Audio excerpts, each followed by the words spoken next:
Hey, Will Brink here, www.brinkzone.com, and a topic I want to cover today and possibly put to rest is the debate that's gone on for decades and decades, which is, does the amount of muscle mass a guy carries around equal or reflect the knowledge that he has about weight training, bodybuilding, nutrition, and what have you? The general assumption, especially by people that are fairly new, has been a guy with a lot of muscle must know more than the guy without a lot of muscle. I mean, it sort of stands to reason. You would expect this to be the case. But unfortunately, it's not, and has never been the case. If one thinks of it that way, or one approaches it from that perspective, there's an obvious logical fallacy when one looks at it logically, and that it would be to assume that Ronnie Coleman must know more than Lee Labrada, who must know more than Joe Schmo. And this, of course, is a fallacy. It doesn't make a lot of sense. And if you compare X large bodybuilder to X medium-sized bodybuilder and down the line you go, this fallacy shows itself pretty obviously. And it's never worked out that way. And it's unfortunate, but I have said many times in seminars that the worst person to ask advice from is the biggest guy in your gym. And because most of the time these guys really don't have any superior knowledge than you do. And if you were to look at the way they eat, and if you look at the way they train, and you look at the supplements they take, and even if you want to throw drugs in the mix, they're not doing anything differently than you may be doing and a lot of other people are doing. It is still an unfortunate reality that we have no control over, that the reason there's always one or two really big guys in a gym and a whole bunch of not particularly big guys in a gym is genetics. It is not because those guys are doing anything really particularly special that you're not doing.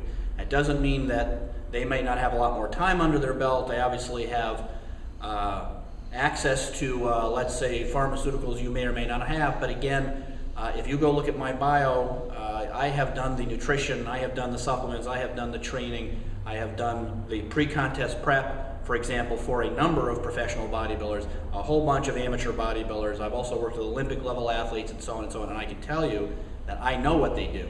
And I can tell you they don't do anything really all that different in their day-to-day lives than you do. Now, the main difference, unfortunately, is they pick the right parents.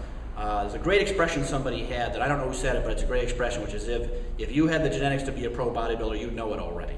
Now, that's not to say that training hard and eating well and all that is just you throw that out the window and say, well, I don't have the genetics for it. You don't know. You will never know until you try what genetics you have. And that's the unfortunate, again, we don't have a magic test to give you to say, well, this guy has the genetics to look like Dorian Yates, and if you ever saw pictures of Dorian Yates when he was young, he didn't look like anything special, as do a lot of guys who start. Yes, there are some guys you can meet, and you can see these guys obviously have genetics that are above average. For example, I've known Jay Cutler since he was like 16 or 17, and he was a big kid then. I mean, at 17 or 18, he was bigger than most guys, and he carried a lot of muscle, and it was really obvious this guy had great genetics to go really far with him. So I realize it's sort of a frustrating answer, but it's the truth. The next mistake that you need to make when you look at somebody and say, well, look at him, you know, he doesn't look all that great, why should I listen to him? You don't know how these people have always looked. You don't know what they looked like in the past, and I'll give you some good examples. Chris Aceto is a very well-known coach, and I will tell you, I haven't seen Chris in a while, but I don't know what he looks like these days, but I will tell you, Chris has been a big guy in his day, probably running 250, 260. He's competed at, high level. If you look at another guy like, well, Mike Mentzer, of course, is a great example. If you look at pictures of Mike Mentzer, he had a great physique. Last time I saw Mike Mentzer was at the Arnold. He was standing outside smoking a cigarette. He was probably 50, 60 pounds overweight, and you would never know that Mike Mentzer had ever had a physique like that. Now, I'm not talking about Mentzer as a proponent of his system or anything. I'm just talking more or less, it's not always a great idea to judge somebody by what you're seeing right now, by what they used to look like. Another good example would be Charles Glass, who is a well-known trainer to a lot of pro bodybuilders, and back in the day, Charles Glass was a great bodybuilder.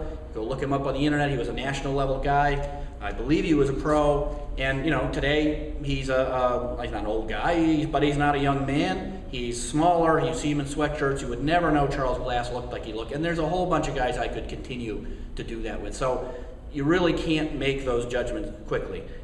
Can I blame you for looking at some super thin kid, some high body fat kid who's lecturing people on weight training and not want to listen to him? No, I can't blame you for that. And this is where it's a really tough call, you know. How do you decide where somebody who looks a certain way knows what they're talking about and someone who looks like they've never lifted in a weight knows what they're talking about? This is the tough call, and I don't really blame people for gravitating towards that guy with all the muscle and not really wanting to listen to the guy without it.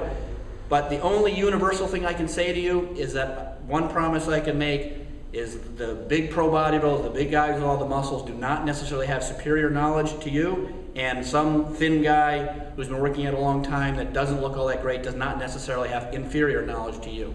So you really have to take the person at face value and see what they're saying and their track record and what they're doing with themselves. And that is really the only way you can take it, because again, genetics unfortunately rules this game, and until we are able to gene dope and modify people's genetics, that's still going to be the golden rule of this. And I hope this info helps, and if you like the info, please hit the like buttons on the Twitter and all that, and I'll see you all at the gym.